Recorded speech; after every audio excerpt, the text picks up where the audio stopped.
आज मैं 2025 के वित्त विधेयक पर अपने विचार रखने के लिए खड़ी हूँ। सरकार इस बजट को जन कल्याणकारी बता रही है, लेकिन क्या ये वास्तव में गरीबों, किसानों, श्रमिकों और मध्यम वर्ग के हितों की रक्षा करता है? क्या ये युवाओं को रोजगार देगा? क्या महंगाई में राहत देगा? लगातार हम पढ़ते आ रहे हैं कि भारत की जीडीपी पिछले 10 वर्षों में दोगुनी हो गई है और हम जापान और जर्मनी को पीछे छोड़ते हुए 27 तक दुनिया की तीसरी सबसे बड़ी अर्थव्यवस्था बनने के ओर अग्रसर है। लेकिन यह उपलब्धि तब फीकी पड़ जाती है जब हम प्रति व्यक्ति जीडीपी के आंकड़ों को देखते हैं, जिसमें भारत विश्व स्तर पर 100 से अधिक देशों से पीछे है। 23-24 के लिए स्थिर कीमतों पर प्रति व्यक्ति जीडीपी केवल 1,24,600 रुपए है। ये कोई आश्चर्य की बात नहीं कि सरकार इस डेटा पर बात करने से बचती है, क्योंकि वे ये नहीं समझा सकते कि पूरे देश की जीवन स्तर में वृद्धि क्यों नहीं हो रही।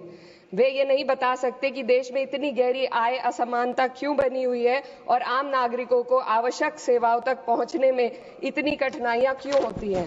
सरकार दावे करती है कि भारत की अर्थव्यवस्था दुनिया में सबसे तेजी से बढ़ रही है, लेकिन इस विकास का लाभ केवल अमीरों को मिल रहा है। आज हमारे देश में शिक्षित युवा नौकरी की तलाश में दर-दर भटक रहा है।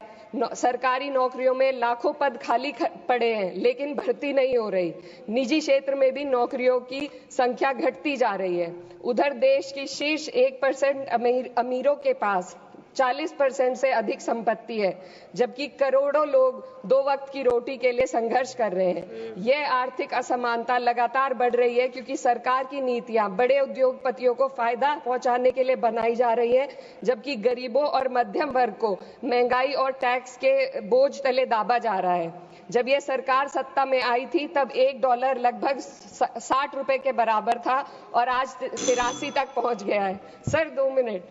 रुपए की इस गिरावट का सीधा असर आम जनता पर पड़ता है। इस सरकार की मौजूदा वित्तीय नीतियां पूरी तरीके से अमीरों के पक्ष में झुकी हुई है।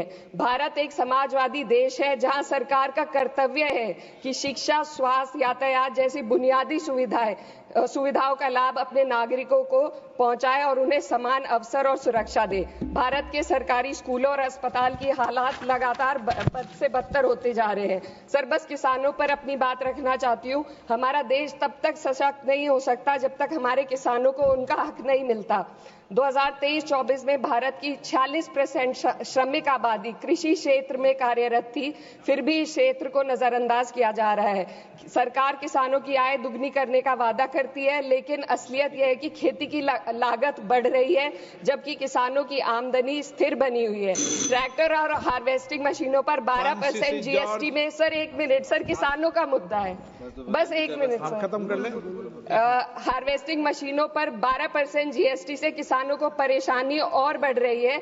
यदि सरकार इस बोझ को कम कर दे तो खेती में फायदा होगा। साथ ही साथ प्रधानमंत्री किसान सम्मान निधि के तहत जो मिलने वाली राशि है उसको बढ़ाकर 6,000 से 12,000 कर दे तो किसानों की आय में फायदा होगा।